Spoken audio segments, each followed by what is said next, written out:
अब मेरे साथ दीपक वोहरा साहब जुड़े हुए हैं, आप राजनीतिक रह चुके हैं, उनसे बात करेंगे। और विशाल पांडे भी आपको नजर आ रहे हैं न्यूज रूम से, मेरे सहयोगी, उनके पास भी हम चलेंगे। लेकिन दीपक वोहरा साहब, आप देख रहे हैं किस तरीके के हालात हैं, किस तरह की स्थिति नजर आ रही है, और जो नया चीफ बताया जाता है कि बना था हिजबुल्लाह का, उसे भी मार गिराया गया। सर, आभारी हूं कि आपने मौका दिया आपके शानदार चैनल पर शरीक होने का। मुबारक देता हूं किस प्रकार से दिलेरी के साथ आपके कॉरेस्पॉन्डेंट वहां से हमें खबरें दे रहे हैं। I think you are the best in the world और किसी में दम नहीं है, आपके कॉरेस्पॉन्डेंट में है। वेल डन, पर अपना ध्यान भी साथ में रखिएगा। तीन चीजें स्पष्ट रूप से बता देता हूं। 1972 में जब इसराइल के म्यूनिक ओलंपिक्स में जो उनकी टीम थी उनको मारा गया था आतंकियों ने, उसी टाइम से इसराइल ने शुरू कर दिया था प्रीएम्प्टिव किलिंग। इसका मतलब है घर में घुस के मारेंगे, तभी से शुरू कर दिया था। टेलीफोन में बॉम्ब लगा दिया, मार दिया, एटसेट्रा एटसेट्रा। सर, इसराइल के जो वेद हैं कलेक्टिवली उनको कहते हैं तालमुड, मैंने पढ़ा हुआ है सर। और उसमें एक लाइन है जो बार बार बेंजामिन नेतन्याहू कहते हैं, राइज एंड किल फर्स्ट, यानी उठो और पहले मारो कि उससे पहले कि वो आपको मारे। तो ये जो अटैक किया है बेरूत में, टॉप इंटेलिजेंस मालूम था कौन है, उन्होंने पूरी तरह से हिजबुल्लाह के और ईरान के इंटेलिजेंस नेटवर्क को पेनिट्रेट कर दिया है। यहां तक कि ईरान के जो भूतपूर्व राष्ट्रपति थे अहमदीनेजाद, जो एक टाइम पे कहते थे कि इजराइल को जीने का हक नहीं है, उन्होंने अब स्वीकार किया है कि हमने एक एंटी मोसाद यूनिट बनाया था इजरायली ईरानियन इंटेलिजेंस में, और उसका जो हेड था वो मोसाद का एजेंट था। तो ये पेनिट्रेटेड इट कंप्लीटली। और इजराइल के लिए it's a fight to the finish, उनकी सर्वाइवल के लिए। आप एक चीज देखिएगा सर, ईरान ये पहली बार है कि उसने कुछ ये मिसाइल वगैरह फेंकी, सिपाही अपना एक भी नहीं भेजा। वो जानता है पूरी तरह से पिटेंगे। अमेरिका इंतजार कर रहा है कि direct confrontation, boots on the ground, वो नहीं करेगा। और आज अब से थोड़ी ही देर के बाद ये जो आयतुल्लाह खमेनी साहब हैं, ये अपना पहला फ्राइडे सरमन देने वाले हैं बहुत देर के बाद। और उसमें दो चीजें बताना चाहते हैं अपने लोगों को। हाँ, आप लोगों को बहुत कठिनाई है, इकोनॉमी खत्म हो गई है, अमेरिका बदमाश है, डाकू है, चोर है, एटसेट्रा, लेकिन हम लोग जिंदा हैं, हम आपकी सुरक्षा करेंगे। अभी 2-3 घंटे के बाद ये करने वाले, आप सुनिएगा। मेरा मानना है सर, मैं उस एरिया में 20 साल रहा हूं, कि इजराइल अब रुकने वाला नहीं है। और अमेरिका के राष्ट्रपति ने क्या कहा है कि ठीक है, आपने जो करना करो, पर उनकी न्यूक्लियर फैसिलिटीज पर ईरान की मत हमला करो। सर, कूटनीति में इसका मतलब है दीपक वोहरा साहब, आप बहुत ही महत्वपूर्ण जानकारी दे रहे हैं। मैं दोबारा आपके पास लौटूंगा, इस पर आगे आपसे हम विस्तार से बात करेंगे। लेकिन विशाल, आपसे मैं थोड़ा समझना चाहूंगा, ये जो तस्वीरें दर्शकों को लगातार हम दिखा रहे हैं, जगविंदर की रिपोर्ट दिखा रहे हैं कि हिजबुल्लाह का ये इंटेलिजेंस हेडक्वार्टर था जहां पर अटैक किया गया। मतलब इसराइल के काम करने का जरा तरीका देखिए। ग्राउंड फ्लोर पर जहां पर यह बैठक चल रही थी, बिल्कुल उसी को टारगेट किया गया, बिल्कुल स्पेसिफिक टारगेट।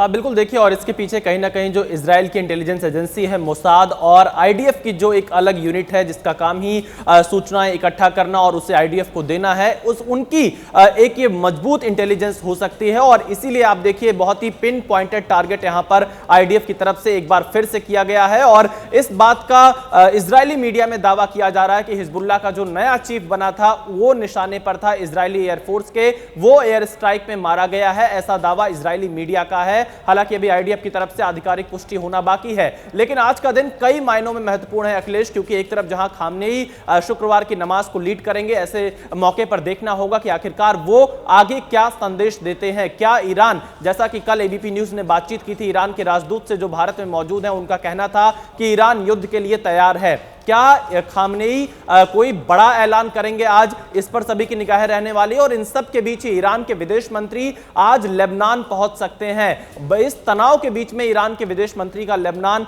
पहुंचना अपने आप में बहुत ही महत्वपूर्ण जानकारी आप दे रहे हैं विशाल। मैं दर्शकों को बता दूं अभी की ये बड़ी खबर है, ब्रेकिंग न्यूज। मिडिल ईस्ट में महायुद्ध के बीच ये बड़ा अपडेट है। लेबनान का दौरा कर सकते हैं ईरान के विदेश मंत्री, आज लेबनान जा सकते हैं सैयद अब्बास अरगची।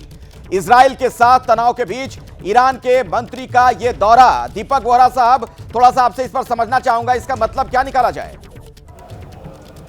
निकलता सर, वो बताने की कोशिश कर रहे हैं हम अभी तक आपके साथ है। ईरान बुरी तरह से हिल गया है। उसके जितने डार्लिंग थे हमास, हिजबुल्लाह और हूती, बार बार एक एक करके इजराइल उनको हटा रहा है। सर, एक चीज मैं बता रहा था पहले, अमेरिका के राष्ट्रपति ने कहा कि जितना ठोकना ईरान को ठोको, लेकिन उनके न्यूक्लियर इंस्टॉलेशन को मत हाथ लगाना। जबकि 1000 साल से आज तक अमेरिका यही चाहता है कि उसकी न्यूक्लियर फैसिलिटी को ध्वस्त कर दिया जाए। तो ये संदेश डिप्लोमेसी में ये होता है, टाइगर मार दो उनकी न्यूक्लियर फैसिलिटी को, उड़ा दो, फिर हम तुमसे कहेंगे बुरे बच्चे अगली बार मत करना। Exactly it's going to happen, अगले 48 घंटे में देखिएगा। और ये जो मंत्री वहां जा रहा है लेबनान, ये दिखावा है, इसके कोई मायने। लेबनान की सरकार कहां है सर? वो तो हिजबुल्ला है सब लोग। लेबनान तो बुरी तरह से चकड़े गए हैं, बलि का बकरा बन गए। हिजबुल्ला का क्या लेना देना था उनके साथ? लेबनान ने उनको आने दिया और अब फंस गए बुरी तरह। और फिर जो लोग कहते हैं वाइडर कॉन्फ्लिक्ट का क्या मतलब? कौन लड़ेगा ईरान के साथ? रूस लड़ेगा? चीन लड़ेगा? सारे अरब देश जो है नफरत करते हैं ईरान के साथ सर।